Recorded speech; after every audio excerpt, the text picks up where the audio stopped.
what type of investing for a brand new person makes the most sense? What type of, because they're like a million asset classes, right? There are a million ways you can invest in real estate. If somebody's brand new and has no money, what do they invest in as a starting point? Or what did you invest in?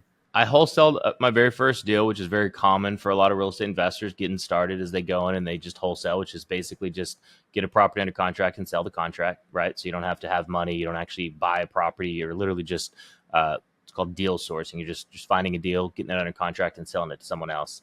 And that's a common way to get started. I went straight into flipping right after that because, as I mentioned, I had joined a network with a lot of people that were looking to make money with their money. So they were willing to lend us money to buy houses, fix them up, and turn around and sell them. And they made a good return, and we made a great return. And so that was my path, was, a couple wholesale deals straight into flipping. And then it was a bunch of flipping and wholesaling at the same time. Biggest mistake that I made that I love to share with people is I stayed in that lane for far too long. I think it's a great way to get started if you have no money. And I was literally in that spot. I'd run out of money. I actually maxed out credit cards and emptied out 401ks and everything I could just to hire that first coach, just to kind of get anything I could do to prevent from going back and getting a job. And so I was so close to failure that once I started tasting some success, I was scared that it was going to run out. And so I just kept doing more deals and more deals and more deals. I mean, we got to where we had literally over a dozen flips at a time and doing 20 plus deals a month. And it was chaotic. And the mistake I made is I thought you had to start there because you had no money. And I thought you had to stay there, when in reality, if you truly have no money, it's probably the best place to start for sure. The biggest mistake I made is not getting into passive income sooner. So I took years before I started getting into rental properties. And it wasn't until I hired more coaches that I finally realized that I was having, quote unquote success according to the industry standards, but I wasn't building anything that was going to allow me to truly be able to step back and do what I wanted. And so I would say that's a great place to start for people who have absolutely no money. But what I've found is more people actually could start closer to buying rental properties than necessarily having to go straight to wholesaling, right? Again, if you've got a steady job and steady income, then what I found is just kind of that middle ground is jumping right into rental properties. And that's the fastest way you're going to build long-term wealth. And I use fast with an asterisk beside it because it still takes 5-10 years, right? But that's the fastest way that you're going to build true wealth, versus wholesaling and flipping is great. And that's the fastest way to get, start making good income right away. But all you're doing at the end of the day is trading a low paying job for a high paying job, but it's still a job.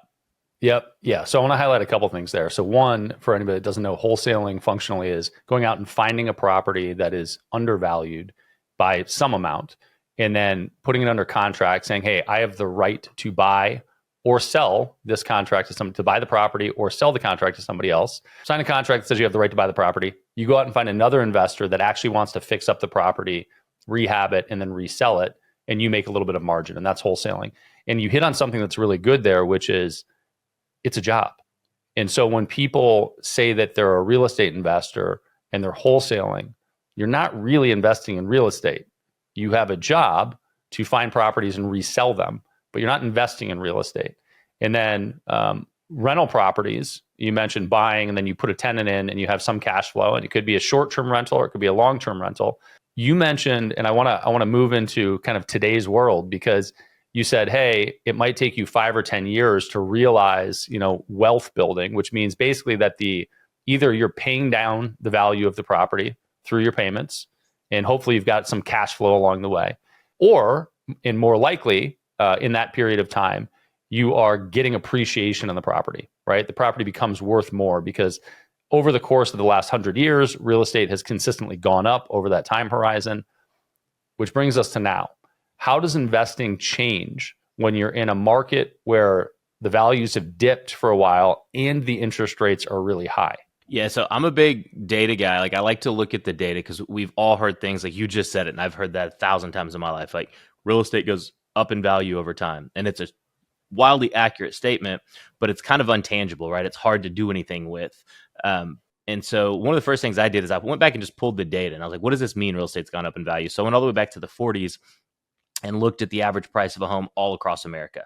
And, obviously I get that there's some outliers, but if we just look at the average price of a home all the way across all of America, dating all the way back to the 1940s, it takes just over 11 years on average for real estate to double in value. So every year since the 1940s, real estate's doubled in value, just about every 11 years.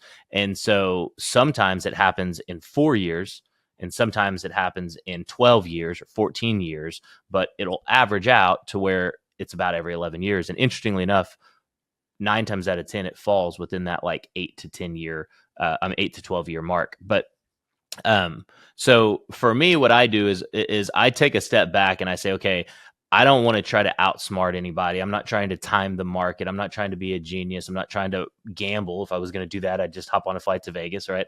I just want to do what's worked for people for centuries, decades and decades and decades. And so what I do is I don't look at the market. I don't look at what the current, if we're in an up market, a down market, a sideways market, and try to predict what market's coming next. All I do is I say, the wealthiest people in the world got there by leveraging other people's money. And so if I can buy real estate and I'm able to do that using other people's money, which is, loans of all different sorts, starts with private money loans, then goes to bank loans. We now use DSCR loans, which are really cool because you don't have to have your own credit and income and all of those things, which is why I'm a big proponent of anybody can get started buying rental properties, because things have changed to where you don't have to have great credit and income to qualify for rental property loans.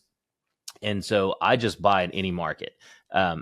Having said that, I know that a lot of people listening don't like to hear that, right? Because people are like, well, I've got to do it just right. I've got to buy it just the right time. And what I found is, there's no right time. We were talking before we hopped on here. I just had my third child. Like, if I learned anything in life from children, it's that there is literally no such thing as the right time. You just got to make the decision and do it. And then hindsight, you're like, wow, this was the perfect timing that ever could have worked out. I think real estate's the same way.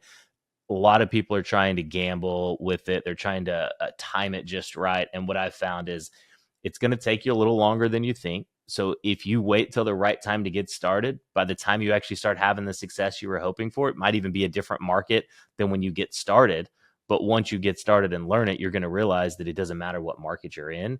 It's the right time to buy and hold real estate, because the sooner you get your hands on some, the sooner it's likely to double in value. And so my big thing that I like to teach is acquire one rental property that's worth $250,000. Once you do that, you prove the concept. If I can get you to do it 4 more times, congratulations, you own $1 million in real estate. Historically speaking, in a matter of a decade, you're going to be a millionaire. It's going to double in value. And that's not my opinion. That's just data speaking.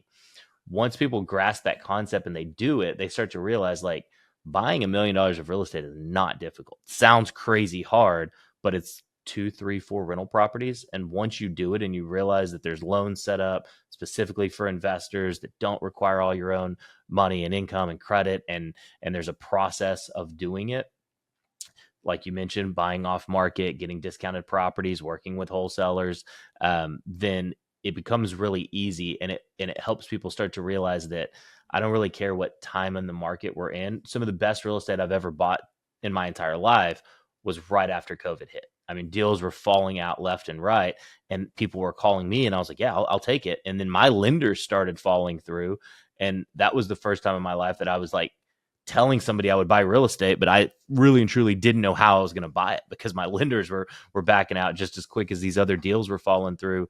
But we got to work, and I made more cold calls and phone calls during that time period to find new money, new lenders. I mean, we even had banks that were backing out last minute. We extended a lot of contracts, and we were transparent with the sellers of what was going on. But looking back, I mean, we probably built a good chunk of our wealth, if not close to majority of it, from buying real estate during COVID, whenever everybody else was running from it. Because in my mind, I was like, I don't care if it goes down. The bottom could fall out and it could drop to 50% of what it's worth today. I know for a fact within 10, 11 years, it's going to double in value from where I buy it at. And I didn't know that it was only going to take about 3 years for a lot of the real estate we were buying to be worth twice what we paid for it. But that was the fortunate from just sticking to the plan. So I'm fundamentally on the same page with you, which is that that when people ask whether or not a specific property or a specific type of real estate was a good investment, what has to be a part of that conversation is over what time horizon. Time, yeah. So was it a good investment over 3 years, over 5, over 20? Those are all very different things. But what does change and what does change the dynamics of the investment are interest rates. So, if somebody can afford to get a loan for $1 million property at 2%, they can afford the payment when the interest rates are 2%. They cannot afford the payment when the interest rates are 8%. So how does the approach change for a new investor when they go into a market when interest rates are that high versus when interest rates are low, which they were at the beginning of COVID?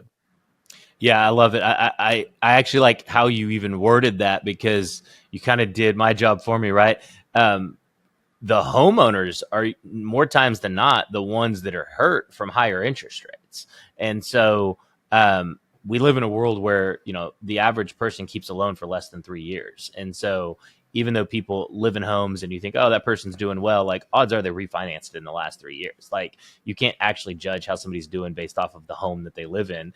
And For more sure. times than not, statistically speaking, you can probably judge how much stress somebody has by the size of their home, just based off of the statistics of how likely somebody is to be refinancing these homes. And so what we actually find is there's more motivated and distressed sellers that are willing to take a lower price for their home just to get out of a situation and need to do it quickly in a market that's quote unquote a down market or a sideways market. Said differently, a buyer's market, right? So the seller isn't is easy to get out of their property. And there's an old saying in real estate that it's cheesy, but it's so accurate that I have to use it. And it's, we date the rate, marry the house, right? So when interest rates are high, I'm not looking at it like, oh no, this house doesn't make sense for me. In the long run, I'm looking at it like, am I buying the house using little to none of my own money? If so, then I'll take it. And even if it's not cash flowing a lot at the moment, maybe it's not cash flowing any. Fortunately, I'm able to do that now because I've been disciplined in investing for some time. But again, goes back to, where are you at? If you have no money, then yeah, maybe start with that wholesaling and flipping. But if you've got a little bit of money saved up, I personally am a big proponent of, I don't mind if I have a property that's not making a lot of cash flow because interest rates are high. I bought the house right. The house is what's going to double in value. Interest rates go up and down. The value goes up over time, right? So I'll hold on to the house long term. And then when the rates go down, I'll refinance it, get into one of those really attractive rates. And now my cash flow is really attractive while I'm waiting for that property to double in value. But I don't let it stop me from buying the house, because all the people that were freaking out during COVID, not buying homes, when they finally got back into buying mode 3 years later, they were buying them for me for twice what I paid for them. You know what I mean? Like, so they were too worried about the rates or too worried about the current economic environments instead of just sticking to the core fundamentals of buy real estate anytime that I can, as long as I don't have to use much of my own money, as long as I do it in a way that allows me to sit back and wait it out, which to your point, as long as you have the a little bit of cash flow in that property, or you're willing to accept some negative cash flow, appreciation. Once you learn that appreciation is why we buy real estate and it's not for cash flow, you instantly get put in the top 10% of real estate investors. When you pick up that mindset of like, I'm not buying a rental property today because it puts $200 a month in my pocket or $500 a month in my pocket. That's going to be gone the first time I have a tenant vacant. That's going to be gone the first time a hot water heater goes out. Like, get rid of that mindset. Do it because the property is going to appreciate. You're going to get tax benefits along the way. Once you start doing that and you start getting what I call a portfolio, so now you have 8, 9, 10 of them. Okay, well, now that adds up. $500 a month times 10 properties, that's $5,000 a month. I can afford for a property to be vacant once or twice here and there, or a hot water heater to go out, and I still have cash flow in my pocket. So it's just that mindset of understanding why we invest in real estate, I think is valuable. Date the rate, marry the house. That's I it. like that.